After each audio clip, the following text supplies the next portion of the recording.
Дараагийн мэдээ. Дулааны 3 дугаар цахилгаан станц төрийн өмчт компани турбин цэхэд 6 дугаар сарын 2-ны шөнө гал гарсан. Галын улмаас 53 настай эрэгтэй амиа алдаж нэг хүн угаартсан. Угаартсан иргэнийг эмнэлэгт хүргэсэн байна. Галын дүгнэлтийг цагдаагийн ерөнхий газрын харьяа мэдээлэл шуурхай удирдлагын төвөөс гаргахаар шинжээч нар ажиллаж байгаа юм байна. Харин уг осолтой холбоотойгоор эрчим хүчний сайд Чойжилсөрөн хариуцлага хүлээхэд бэлэн мөн ослын талаар мэдээллийг нуун дарагдуулсан асуудал байхгүй хэмээн тайлбар өгсөн байна. Орчин ТЭЗ 3 дээр маш том хэмжээний осол гарсан. За энэний үр дүнд бол харамсалтайгаар нэг ашиглалтын инженер залуу маань амь насаа алдсан байгаа. Өглөө 9 цагийн үеэс эхлээд би Чойжилсөрөн сайдаас мэдээлэл авъя гэж хэлэхэд одоогоор бол ямар нэгэн байдлаар холбогдож мэдээлэл өгөөгүй. Албан бичгээр бас холбогдсон. Албан бичгээр явуулахад мэдээлэл өгөөгүй. Эрчим хүчний яам хэр удаан энэ асуудлыг хавд арах зорилготой байгаа би.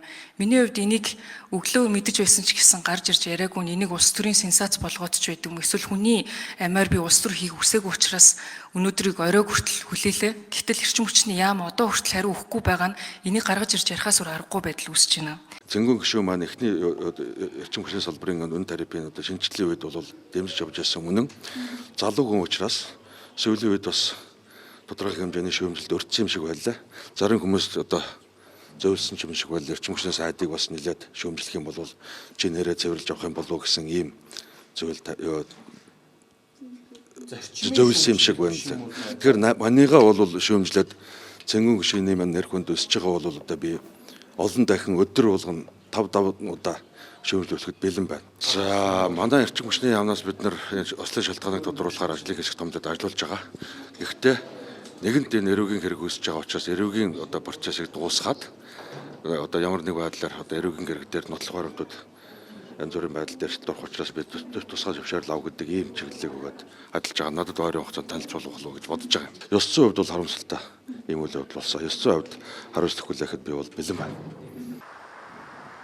За Дулааны 3 дугаар цахилгаан станц нь 1965 онд байгуулагдсан 60 гаруй жил ажиллаж байгаа гэсэн юм а. За өндөр даралтын 5 дугаар турбины ашиглалтын хугацаа дууссан, ашиглахгүй байсан байна. За мөн 7 дугаар турбины ашиглалтын хугацаа дууссан, нам даралтын 12 мегаваттын 4 турбин бүгд ашиглалтын хугацаанд дууссан байдалтай байжээ. За төвийн эрчим хүчний систем 6 цахилгаан станц холбоотой байгаагаас 220 мегаватттай тэмцэх хэмжээний турбин генераторууд нь бүгд ашиглалтын хугацаа дууссан. За хизээ мэдгүй зогсоход бэлэн нөхцөл байдалтай байсан ч байгаа боломжоо бүрэн дүр ашиглаж сүүлийн хэдэн жил үүргээ гүйцэтгэж ажилласаар ирсэн гэдгийг салбарын сайданд тодтогч байна. За уг асуудлаар засгийн газар танилцуулга бэлдсэн байгаа гэдгийг хэлж байна. За Дулааны цахилгаан станц 3-т гарсан гал 3 цагийн туршид үргэлжилж үүрийн 3 цаг 21 цагийн орчимд өрөн унтрааж дуусжээ.